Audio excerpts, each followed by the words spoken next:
Hello, good morning students. Last લેક્ચરમાં આપણે મનુષ્યના ચેતાતંત્રની માહિતી આપી હતી, જેમાં આપણે સમજાવ્યું હતું કે મનુષ્યનું ચેતાતંત્ર એ ચેતાકોષોથી બનેલું હોય છે અને મનુષ્યના ચેતાતંત્રને બે ભાગમાં વિભાજિત કરેલું છે. મધ્યસ્થ ચેતાતંત્ર CNS એટલે કે સેન્ટ્રલ ન્યુરલ સિસ્ટમ અને પરિઘવર્તી ચેતાતંત્ર PNS. CNSમાં મગજ અને કરોડરજ્જુનો સમાવેશ થાય છે, જ્યારે PNSમાં મગજ અને કરોડરજ્જુમાંથી નીકળતી ચેતાઓનો સમાવેશ થાય છે. ત્યાર પછી આપણે એવી માહિતી આપી હતી કે મગજ જે PNS છે એ PNSમાં ચેતાતંતુઓ બે પ્રકારના હોય છે, અંતર્વાહી ચેતાતંતુઓ અને બહિર્વાહી ચેતાતંતુઓ. જે પૈકીના અંતર્વાહી ચેતાતંતુઓ ઉર્મિવેગનું વહન અંગોથી કે પેશીઓથી CNS એટલે કે મગજ અને કરોડરજ્જુ તરફ કરે છે, જ્યારે બહિર્વાહી તંતુઓ એ ઉર્મિવેગનું વહન મગજ અને કરોડરજ્જુથી પરિઘવર્તી પેશીઓ અને અંગો તરફ કરાવે છે. પાછા પરિઘવર્તી ચેતાતંત્રને બે ભાગમાં વિભાજિત કરવામાં આવ્યું છે, દૈહિક ચેતાતંત્ર અને સ્વયંવર્તી ચેતાતંત્ર. દૈહિક ચેતાતંત્ર છે એ ઉર્મિવેગોને CNS એટલે કે મધ્યસ્થ ચેતાતંત્રથી મગજ અને કરોડરજ્જુથી કંકાલ સ્નાયુઓ તરફ પ્રસરાવે છે, જ્યારે સ્વયંવર્તી ચેતાતંત્ર ઉર્મિવેગોને CNSથી એટલે કે મગજ અને કરોડરજ્જુથી અનૈચ્છિક અંગો અને શરીરના સરળ સ્નાયુઓ તરફ વહન કરાવે છે. સ્વયંવર્તી ચેતાતંત્ર એ બે પ્રકારના ચેતાતંત્ર ધરાવે છે અથવા તો બે પ્રકારના ચેતાતંત્રમાં વર્ગીકૃત થયેલું છે, અનુકંપી ચેતાતંત્ર અને પરાનુકંપી ચેતાતંત્ર. જ્યારે અંતરંગીય ચેતાતંત્ર કે જેને કોષ્ટાંતર ચેતાતંત્ર પણ કહેવાય છે, એ પરિઘવર્તી ચેતાતંત્રનો ભાગ છે, જે ચેતાઓ, તંતુઓ, ચેતાકંદો, ચેતાજાલિકાઓ અને ઉર્મિવેગોને મધ્યસ્થ ચેતાતંત્રોના અંગો સુધી અને અંતસ્થ અંગોથી મધ્યસ્થ ચેતાતંત્ર સુધી વહન કરાવવાનું કાર્ય કરે છે. હવે ત્યાર પછીનો પોઈન્ટ આપણે સમજીશું. ચેતાકોષ એ ચેતાતંત્રનો રચનાત્મક અને ક્રિયાત્મક એકમ છે. ચેતાકોષ એ ચેતાતંત્રનો રચનાત્મક અને ક્રિયાત્મક એકમ છે. તો આજે આપણે ચેતાકોષની રચના વિશે સમજીશું. ચેતાકોષની રચના આગળ આપણે પ્રાણી પેશીમાં પણ ડિટેલમાં સમજાવી હતી. એ જ ચેતાપેશી એટલે કે ચેતાકોષની રચના આપણે સમજવાની છે. ચેતાકોષ એ એક સૂક્ષ્મદર્શી રચના છે અને જે મુખ્ય 3 ભાગોથી બનેલી છે, જેમ કે કોષકાય પહેલો ભાગ, બીજો ભાગ શિખાતંતુ અને ત્રીજો ભાગ ચેતાક્ષ અથવા તો અક્ષતંતુ. બરાબર, ફરીથી યાદ રાખજો, ચેતાકોષ એ ચેતાતંત્રનો રચનાત્મક અને ક્રિયાત્મક એકમ છે. ચેતાકોષ એ મુખ્યત્વે 3 ભાગથી બનેલું છે, કોષકાય, શિખાતંતુ અને ચેતાક્ષ અથવા તો અક્ષતંતુ. હવે આની રચના ડિટેલમાં આપણે આકૃતિ પરથી સમજીશું. કોષકાય એ લાક્ષણિક કોષીય અંગિકાઓ, નિઝલની કણિકાઓ તરીકે ઓળખાતી કેટલીક કણિકામય રચનાઓ યુક્ત કોષરેસ ધરાવે છે. ટૂંકા તંતુઓ એટલે કે જે વારંવાર શાખાઓમાં વિભાજિત થાય છે એટલે કે શિખાતંતુ ધરાવે છે અને જે બહાર નીકળે છે. એટલે કે જો આ ચેતાકોષની રચનામાં 3 મુખ્ય ભાગ જોવા મળે છે, એક કોષકાય, બીજો મુખ્ય ભાગ છે શિખાતંતુ અને ત્રીજો મુખ્ય ભાગ છે ચેતાક્ષ. તો એની રચના આપણે ડિટેલમાં આકૃતિ ઉપરથી સમજીશું.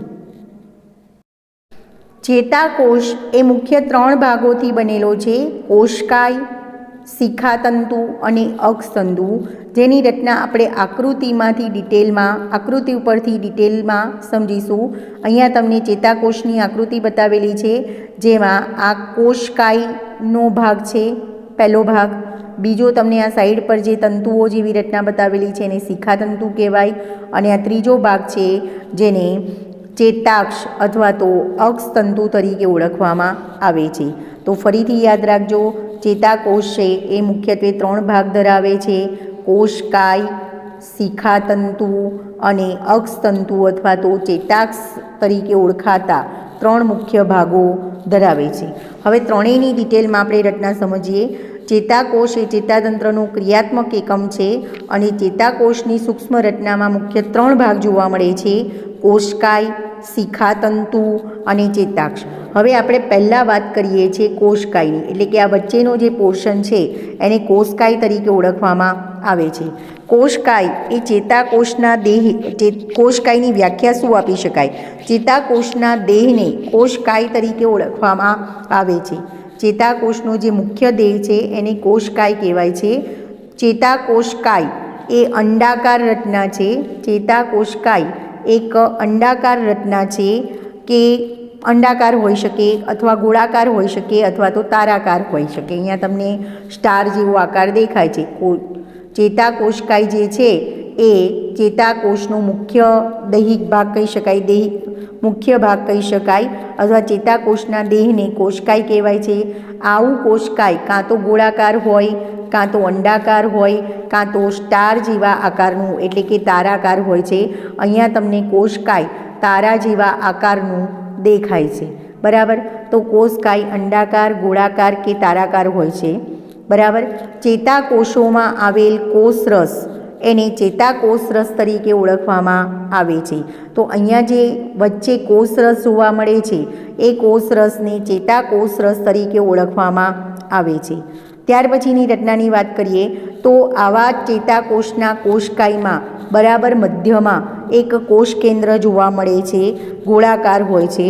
તો ચેતાકોષકાયમાં વચ્ચે મોટું એક કોષ કેન્દ્ર જોવા મળે છે. તો એમ કહી શકાય કે કોષકાય એ ચેતાકોષરસ અને કોષ કેન્દ્ર ધરાવે છે. ત્યાર પછી બીજી રચનાની આપણે વાત કરીએ તો આ જે ચેતાકોષરસ છે એ કોષીય અંગિકાઓ અને નાની નાની કણિકાઓ જેવી રચના ધરાવે છે, જેને નિઝલની કણિકા તરીકે ઓળખવામાં આવે છે. નાની નાની બેઝોફિલિક કણિકાઓ ધરાવે છે, જેને નિઝલની કણિકાઓ તરીકે ઓળખવામાં આવે છે. આકૃતિમાં તમને નામ નિર્દેશન આપેલું છે નિઝલની કણિકાઓ. તો અહીંયા તમારે થિયરીમાં લખવાનું રહેશે કે ચેતાકોષનો જે કોષકાય છે એના કોષરસમાં એટલે કે એના ચેતાકોષરસમાં નાની નાની બેઝોફિલિક કણિકાઓ જોવા મળે છે, જેને નિઝલની કણિકાઓ તરીકે ઓળખવામાં આવે છે. અને નિઝલની કણિકાઓ એ કોષ કેન્દ્રની ફરતે ગોઠવાયેલી હોય છે. બરાબર. ફરીથી યાદ રાખજો, ચેતાકોષરસમાં નાની નાની બેઝોફિલિક કણિકાઓ આવેલી હોય છે, જેને નિઝલની કણિકાઓ કહેવાય છે અને જે કોષ કેન્દ્રની ફરતે ગોઠવાયેલી હોય છે. ત્યાર પછીની વાત કરીએ આપણે તો ચેતાકોષનો બીજો ભાગ, જેને શિખાતંતુ તરીકે ઓળખવામાં આવે છે. તો આકૃતિમાં મેં પોઈન્ટ કર્યો છે એ ભાગ છે એને શિખાતંતુ તરીકે ઓળખવામાં આવે છે. હવે શિખાતંતુ એ શું છે? તો વારંવાર શાખિત થઈ અને કોષકાયની બહાર નીકળે છે. શિખાતંતુ છે એ શાખિત થઈ વારંવાર શાખિત થઈ અને કોષકાયની બહાર નીકળે છે. જેમ કે અહીંયા તમને આ કોષકાયનો બહારનો ભાગ છે એ શાખિત થાય છે અને બહારની તરફ નીકળે છે. આ રીતના શાખિત થતી રચના એને શિખાતંતુ તરીકે ઓળખવામાં આવે છે. શિખાતંતુઓ પણ નિઝલની કણિકાઓ ધરાવે છે. શિખાતંતુમાં પણ નિઝલની કણિકાઓ હોય છે અને તેને શિખાતંતુ તરીકે ઓળખવામાં આવે છે. શિખાતંતુ ઉર્મિવેગનું વહન કોષકાય તરફ કરે છે. હવે શિખાતંતુનું મુખ્ય કાર્ય શું છે? તો બહારથી આવતા ઉર્મિવેગનું વહન કોષકાય તરફ કરવાનું કાર્ય કરે છે. ત્યાર પછી આપણે ત્રીજી રચનાની વાત કરીએ તો એ છે અક્ષતંતુ અથવા તો ચેતાક્ષ. ચેતાક્ષ એ લાંબો તંતુ છે અને ચેતાક્ષને અક્ષતંતુ તરીકે પણ ઓળખવામાં આવે છે. તો આકૃતિમાં બરાબર મધ્યમાં જુઓ, આ જે રચના બતાવેલી છે વચ્ચે એને ચેતાક્ષ અથવા તો અક્ષતંતુ તરીકે ઓળખવામાં આવે છે, જે ચેતાકોષનો ત્રીજો ભાગ છે. ચેતાક્ષ એ લાંબો તંતુ છે અને તેનો દૂરસ્થ છેડો એ શાખિત છે. ચેતાક્ષને અક્ષતંતુ તરીકે પણ ઓળખવામાં આવે છે. ચેતાક્ષ છે એ ચેતાકોષનો લાંબો તંતુ છે અને એના દૂરસ્થ છેડે એ શાખિત હોય છે. ચેતાક્ષને અક્ષતંતુ તરીકે પણ ઓળખવામાં આવે છે. હવે આ ચેતાક્ષના છેડે જે શાખિત છે એ શાખિત છેડે બીજી નાની નાની બલ્બ જેવી રચનાઓ જોવા મળે છે. જેમ કે આ શાખિત ચેતાઓ છે એની છેડે આવી બલ્બ જેવી રચના જોવા મળે છે, ગોળાકાર રચનાઓ જોવા મળે છે અને બલ્બ જેવી રચનાઓ માં અંત પામે છે. એટલે એવું કહી શકાય કે જે આ અક્ષતંતુ છે એટલે કે ચેતાક્ષ છે એ છેડે શાખિત થાય છે અને નાની ગોળાકાર બલ્બ જેવી રચનામાં અંત પામે છે.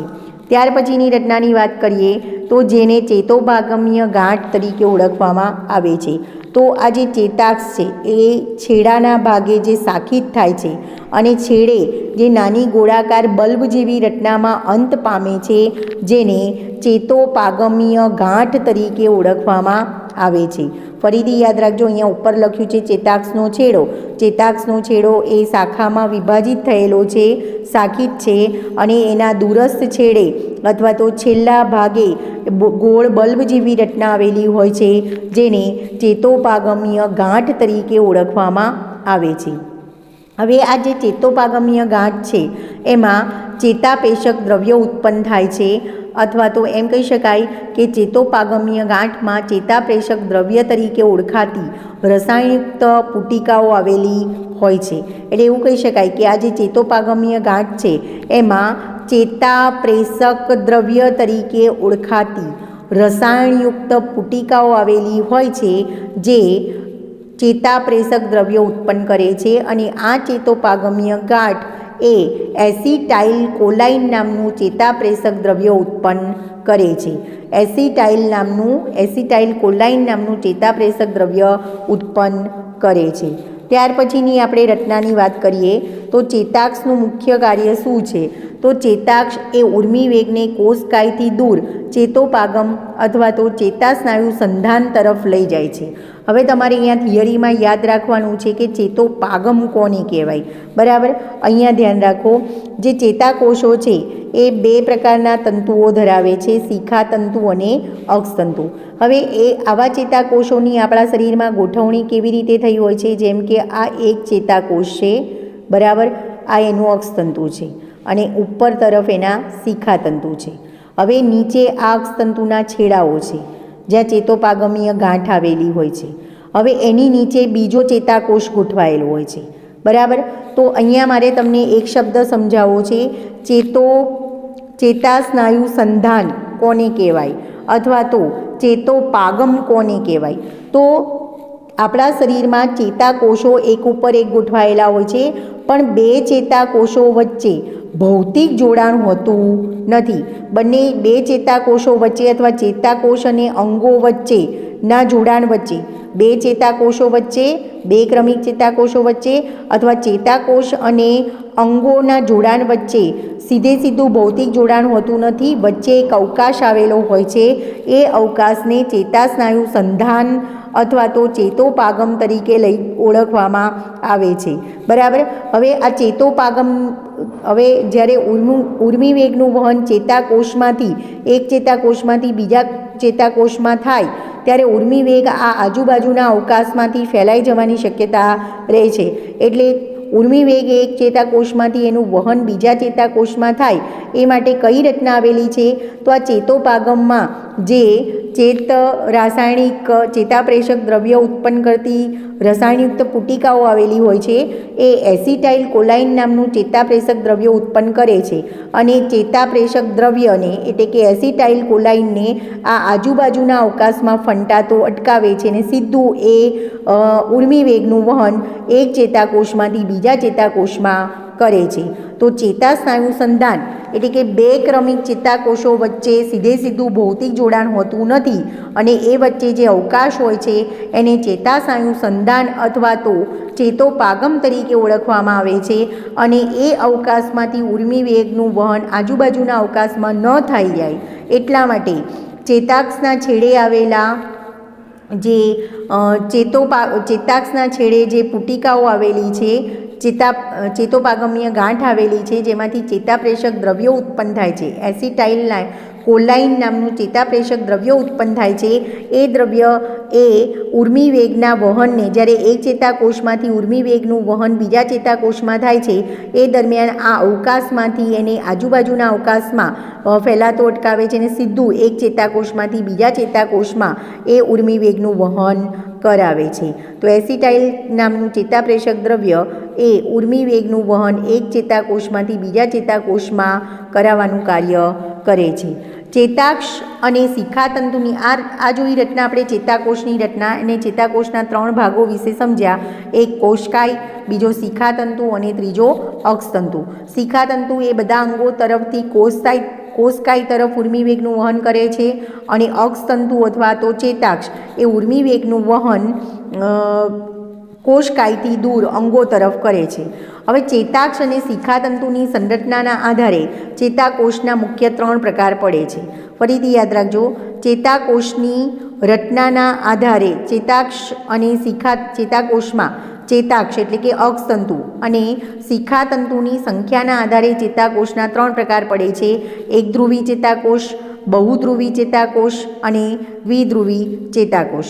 એની રચના સમજીએ પહેલાં જોઈએ તો આ જે ચેતાક્ષ છે એ ચેતાક્ષની ફરતે આવા શ્વાનના કોષો આવેલા હોય છે.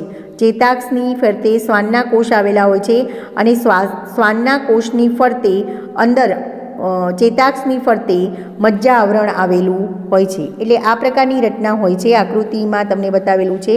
આ વચ્ચે દાખલા તરીકે ચેતાક્ષ છે, બરાબર, અહીંયા ધ્યાન રાખો. આ દાખલા તરીકે ચેતાક્ષ છે.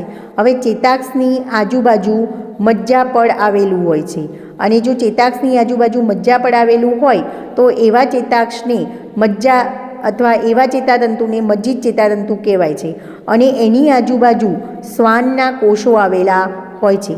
શ્વાનના કોષો સળંગ ગોઠવાયેલા હોતા નથી. વચ્ચે એક ગાંઠ જેવી રચના આવેલી હોય છે જે ગાંઠને રેનવીયરની ગાંઠ તરીકે ઓળખવામાં આવે છે.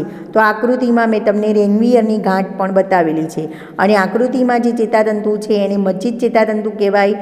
મજ્જિત ચેતાતંતુમાં ચેતાક્ષની ફરતે આવું મજ્જાપડ આવેલું હોય છે અને એની ફરતે પણ શ્વાન કોષ જોવા મળે છે અને શ્વાન કોષો સળંગ હોતા નથી. વચ્ચે ગાંઠ જેવી રચના આવેલી હોય છે જેને રેનવીયરની ગાંઠ તરીકે ઓળખવામાં આવે છે, બરાબર. હવે આ જે ચેતાકોષ છે એના ચેતાક્ષ અને શિખાતંતુના આધારે મુખ્યત્વે 3 પ્રકાર પડે છે. એ 3 પ્રકારની આપણે ચર્ચા કરીશું. આગળ આપણે વાત કરીએ તો ચેતાકોષના ચેતાક્ષ અને શિખાતંતુની સંખ્યાના આધારે ચેતાકોષના મુખ્ય 3 પ્રકાર પડે છે. પહેલો પ્રકાર છે એને એકધ્રુવીય ચેતાકોષ કહેવાય છે. બીજો પ્રકાર છે એને દ્વિધ્રુવીય ચેતાકોષ કહેવાય છે અને ત્રીજો પ્રકાર છે એને બહુધ્રુવીય ચેતાકોષ તરીકે ઓળખવામાં આવે છે. હવે આવા એકધ્રુવીય ચેતાકોષ, દ્વિધ્રુવીય ચેતાકોષ અને બહુધ્રુવીય ચેતાકોષ કોને કહેવાય એની માહિતી આપણે મેળવીએ તો બહુધ્રુવીય લાસ્ટ આકૃતિ છે એ છે બહુધ્રુવીય ચેતાકોષની. બહુધ્રુવીય ચેતાકોષ કોને કહેવાય? બહુધ્રુવીય ચેતાકોષ એક ચેતાક્ષ અને ઘણા બધા 2 થી વધારે શિખાતંતુ ધરાવે છે.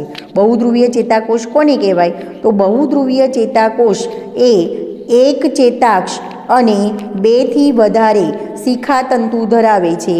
તો એવા ચેતાકોષને બહુધ્રુવીય ચેતાકોષ કહેવાય છે. અથવા વ્યાખ્યા આવી રીતે આપી શકાય કે બહુધ્રુવીય ચેતાકોષ કોને કહેવાય? તો બહુધ્રુવીય ચેતાકોષ એ એક ચેતાક્ષ અને 2 થી વધારે શિખાતંતુઓ ધરાવે છે.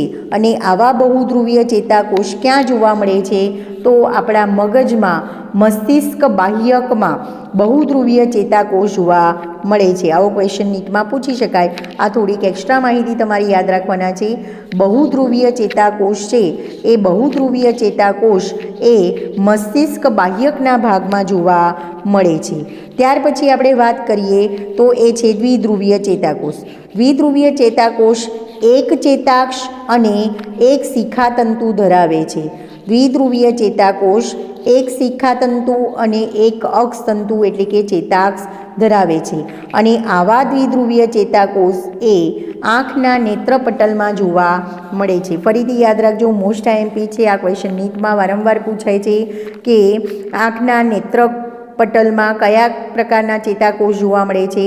તો આંખના નેત્રપટલમાં દ્વિધ્રુવીય ચેતાકોષ જોવા મળે છે. ત્યાર પછીની રચનાની વાત કરીએ તો એકધ્રુવીય ચેતાકોષ.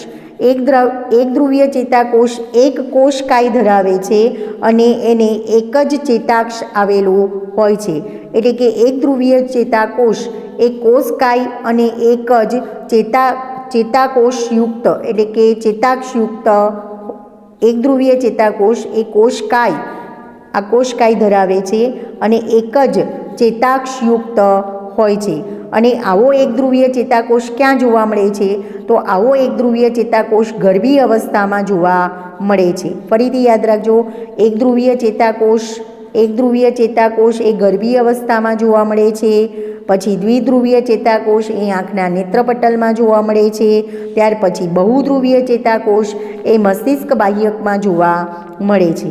હવે જે આપણે ચેતાક્ષની વાત કરીએ છીએ એ ચેતાક્ષ મુખ્યત્વે બે પ્રકારના જોવા મળે છે. ચેતાક્ષના મુખ્ય બે પ્રકાર છે, એક મજ્જિત ચેતાતંતુ અને બીજો અમજ્જિત ચેતાતંતુ. મજ્જિત ચેતાતંતુ કોને કહેવાય? તો અહીંયા જે તમને આકૃતિમાં બતાવેલો છે ને એ ચેતાતંતુને મજ્જિત ચેતાતંતુ તરીકે ઓળખવામાં આવે છે. આવા ચેતાતંતુ એ શ્વાનના કોષો દ્વારા આવૃત હોય છે. એટલે અહીંયા તમને આજુબાજુ જે કોષો બતાવ્યા છે એ છે શ્વાનના કોષો.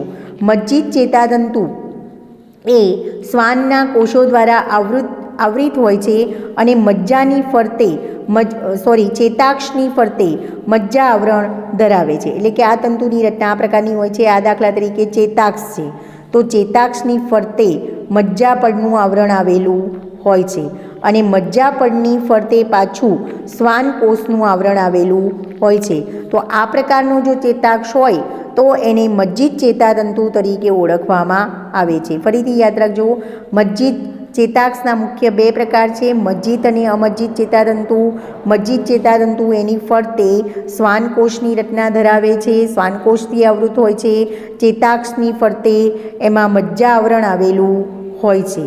બે ક્રમિક મજ્જા આવરણ વચ્ચેના અવકાશને રેનવીયરની ગાંઠ કહેવાય છે. આ બે ક્રમિક શ્વાનકોષ અથવા બે ક્રમિક મજ્જા આવરણ વચ્ચેના અવકાશને રેનવીયરની ગાંઠ તરીકે ઓળખવામાં આવે છે. તો આ જે પોર્શન બતાવેલો છે એ રેનવીયરની ગાંઠ છે. તો મજ્જિત ચેતાતંતુમાં રેનવીયરની ગાંઠ પણ જોવા મળે છે, જે બે ક્રમિક મજ્જા આવરણ વચ્ચેનો અવકાશ છે. બે ક્રમિક મજ્જા આવરણ વચ્ચેના અવકાશને રેનવીયરની ગાંઠ તરીકે ઓળખવામાં આવે છે. આગળ વાત કરીએ તો આવા મજ્જિત ચેતાતંતુઓ ક્યાં જોવા મળે છે? તો મજ્જિત ચેતાતંતુ એ કરોડરજ્જુ અને મસ્તિષ્ક ચેતાઓમાં જોવા મળે છે. મજ્જિત ચેતાતંતુ કરોડરજ્જુ અને મસ્તિષ્ક ચેતાઓમાં જોવા મળે છે. જ્યારે અમજ્જિત ચેતાતંતુની વાત કરીએ તો અમજ્જિત ચેતાતંતુ એ શ્વાનના કોષો દ્વારા તો આવૃત હોય છે, પરંતુ એમાં ચેતાક્ષની ફરતે મજ્જા આવરણ આવેલું હોતું નથી. ફરીથી યાદ રાખજો, અમજ્જિત ચેતાતંતુ છે એની ફરતે શ્વાનના કોષો આવેલા હોય છે, પણ એમાં ચેતાક્ષની ફરતે મજ્જા આવરણ અથવા મજ્જા પડ આવેલું હોતું નથી.